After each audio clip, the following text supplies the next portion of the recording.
हूँ अपने शहर में हाल ही में तो रह के पक गया हूँ मैं। तो यहाँ गली में दिन रात हो गया दुबई में, लंच हो गया दुबई में, डिनर तो बोली मैं निकला हूँ घर से। मैं पैसा उठा के डर डर से सीधा दुबई को आते मुंबई में रह के मैं तो हो चुका बोरे। दिल तो बचा है, दिल मांगे तो टिकट कटाया, वीज़ा लगाया, पहली फुर्सत में हो गया गोया यहाँ मुंबई में। बर्ज खलीफा सपने में आई थी, बर्ज खलीफा सपने में आई थी। बोली हबीबी कम टू दुबई, बोली हबीबी कम टू दुबई। सीखो मुझसे ये जीते ब्रेक पे कैसे मुझको भी जीना है शेख के जैसे। सपनों में ही करते हैं आया मैं टपा टप होंठ चलाऊंगा मैं भी। तो रात में हफ्ता हो नई दुबई में आके मैं यहाँ कहाँ चले गए ये सब।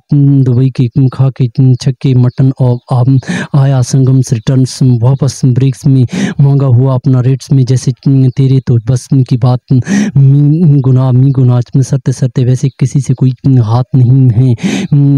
पर मेरे जैसा कोई शेख नहीं है, पर मेरे जैसा कोई शेख नहीं है। दुबई का बंदा क्या करेगा आज मुंबई में। पालम झुमरी से सीधा पवाई में मिलने से पहले अपने ticket promotions offers also I am Dubai returns. लगता मैं लखनऊ में हूँ जैसे मुंबई का पहला हूँ मैं शेख जैसे।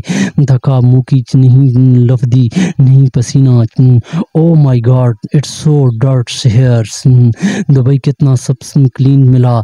सोचा कि फिर दूं चावल, फिर याद आया दुबई, फिर याद आया दुबई।